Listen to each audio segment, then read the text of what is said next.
উচ্চ মুনাফার ফাঁদে ফেলে বাজার থেকে ৫,৫০০ কোটি টাকা সাধারণের পকেট থেকে হাতিয়ে নিয়েছেন বেক্সিমকো গ্রুপের কর্ণধার সালমান এফ রহমান। এই টাকা উত্তোলনে প্রতারণারও আশ্রয় নিয়েছেন তিনি। বাংলাদেশ ব্যাংকে চাপ প্রয়োগ করে বাণিজ্যিক ব্যাংকগুলোকে বাধ্য করা হয়েছিল বন্ড কিনতে। মাসুম মিয়ার প্রতিবেদন।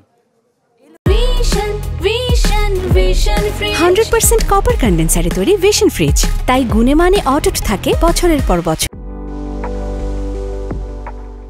প্রতি লাখে মাসে মুনাফা মিলবে ১,২৫০ টাকা, এমন আকর্ষণীয় অফার ছেড়েছিল আইএফআইসি আমার বন্ড।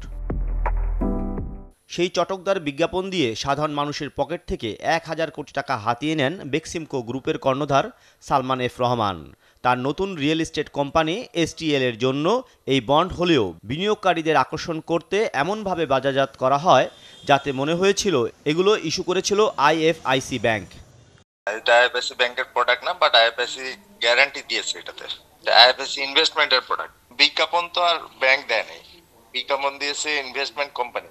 আর যেটা সাধারণ মানুষের এই কথা বললেন, আমার মনে হয় বিজ্ঞাপনে লেখা আছে এটা আইএফআইসি ব্যাংক গ্যারান্টি দিয়েছে, এই কথাটা লেখা আছে। আমার বন্ড নামে যেটা ছাড়া হয়েছে, আইএফআইসি ব্যাংকের নাম দিয়ে বিজ্ঞাপন দেওয়া হয়েছে, তাই না? তো অনেকে আমাকে জিজ্ঞেস করতো যে স্যার এটা কিনবো, এটা তো আমার বন্ড। আমি এটা আপনার বন্ড, আমার নামটা আমার বন্ড, কিন্তু এটা জীবনে আমার হবে না, তাই না? এটা ওই যারা ফান্ড রেজ করছে এটা ওদেরই থাকবে।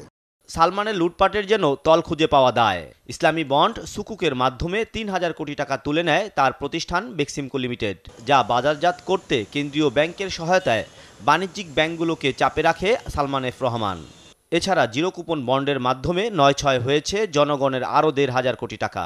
এই কর্পোরেট বন্ড মার্কেটের নামে বা বন্ড মার্কেট ডেভেলপমেন্ট করার নামে উনি যে যতগুলো আজ পর্যন্ত মানে বন্ড বাজারে ছেড়েছে, সেখান থেকে বন্ড হোল্ডাররা কোনো রিটার্ন পায় নাই। যেমন সুকুক, লেটেস্ট এক্সাম্পল। সুকুকটা এত popular all over the world, এবং এটার তো ইমেজটা একদম নষ্ট করে দিছে যে ইসলামিক বন্ড তারা কোনো রিটার্ন দিতে পারে না।